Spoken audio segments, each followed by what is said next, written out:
Pilipinas, magandang araw po sa inyo, ka-coffee. Ito, nang isang araw, di ba binalita natin ito eh.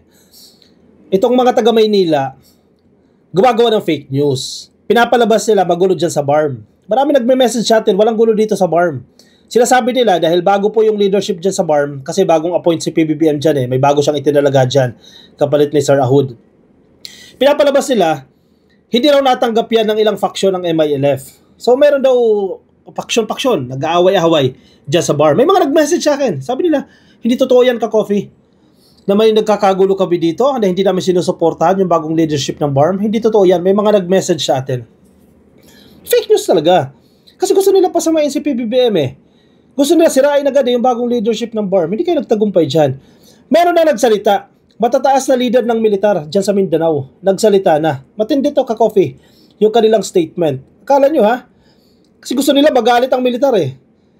Gusto nila magalit ang MILF eh. Pinag-aaway talaga, pinagsasabong. Pero makasarili itong mga tao na ito. Pinagsasabong yung MILF, pinagsasabong ang gobyerno, yun sa BARM. Kasi sabi nila, hindi na po tama yung naging proseso ng pag-a-appoint ni PBBM dyan. Nagkakamali kayo. Nire-respeto nila yung appointment ng bagong leadership dyan sa BARM. Basahin natin ito. Puntahan nyo sa Manila Times. Nasa Manila Times. Baka sabihin nyo, fake news ako. Military leaders in Mindanao back new BARM chief. Sinusuportahan ng military leaders ang appointment ng bagong hepe dyan sa BARM. Walang gulo ha? Walang gulo. Mismong taga-BARM na nag-message sa atin walang gulo. Contrary doon sa pinapakalat lang fake news.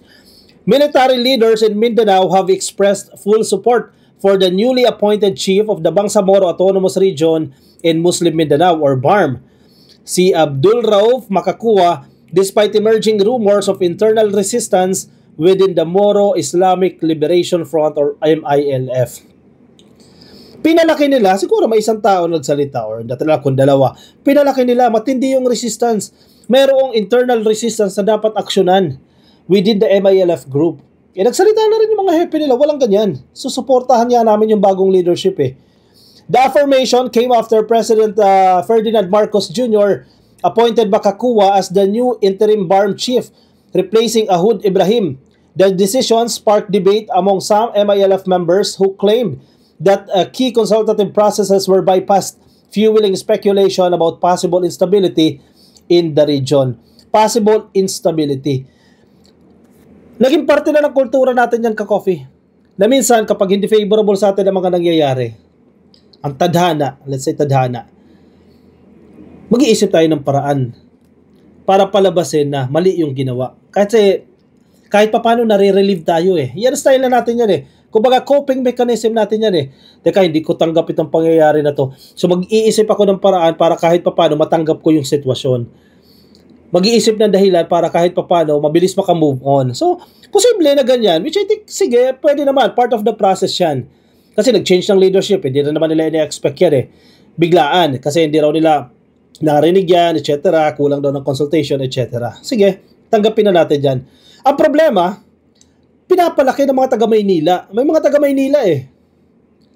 Yun ang nag-fake news. Yung mga taga dyan sa lugar na yan, sa BARM, walang problema. Nakapunta na ako ng BARM. Tahimik yung BARM. Nakapunta na ako dyan. I even interviewed Sir Ibrahim.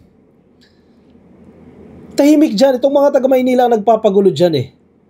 Gusto nila palabasin na mayroong instability, mayroong resistance from the MILF group o from the military. Yan ang fake news nila. However, top military officials swiftly quelled concerns. Major General Ronald Gumiran, commander of the 6th Infantry Division and Joint Task Force Central, and Lieutenant General Antonio Nafarrete, Chief of the Western Mindanao Command, underscored their commitment to upholding the rule of law and supporting the transition of leadership. Gusto nyong watakin ang BARM? Nagkakamali kayo. Then itong dalawang mataas na opisyal na ito, si Major General Ronald Gumiran and si Lieutenant General Antonio Nafarrete, suportado itong transition of leadership na to o yung pagpapalit ng liderato dyan sa BARM. At kanilang tinitiyak, binibigyan din na i-uphold ang rule of law Kung ano yung nararapat ay gagawin nila. O yung mga nag-aasam na mag-aaklas ang military sa gobyerno ni PBBM na hindi susuporta ang military sa BARM, sa new leadership ng BARM, nagkakamali kayo. Yan, may statement na. Navarrete expressed confidence in Makakuwa's leadership, calling it shift, and I quote, crucial step toward the continued progress of the Bangsamoro people. And I quote, as we move forward, we reaffirm our commitment to the comprehensive agreement on the Bangsamoro and the Bangsamoro Organic Law. We will continue to work together to build a peaceful and prosperous BARM, sabi ni Navarrete. Correct. Doon naman tayo patungo eh. Kaya naman ginagawa natin ito lahat para sa kaibabuti ng mga residente ng BARM. Kung ano yung asenso ng Maynila, kung ano yung asenso dito sa Metro Manila, diba? Sana ganyan din sa iba't ibang mga probinsya natin. Kasi may potential ang BARM, may potential ang Mindanao na yumaman pa ng yumaman sa dami ng resources at lagpasan niya pa yung Maynila. Diba? Sa pamamagitan ng maayos na leadership. Kaya wag na natin guluhin. Yung mga nag-advocate na guluhin yan, sirain yung leadership, wag na. Kasi paano natin maaabot yan? Paano natin mapapaunlad yan kung puro pag-resolve lang sa conflict? Diba? Tapos na sana tayo dyan eh.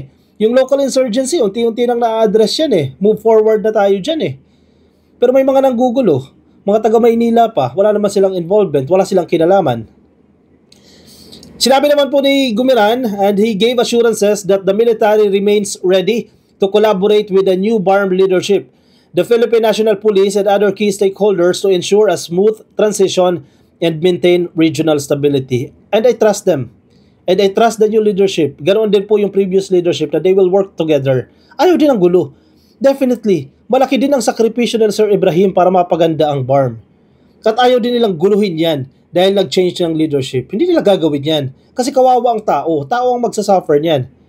And I quote him, we stand in full support of his leadership change which will further strengthen governance in the Bangsamoro region. Sama-sama nating isulong ang kapayapaan, katarungan at maayos na pamamahala sa Bangsamoro.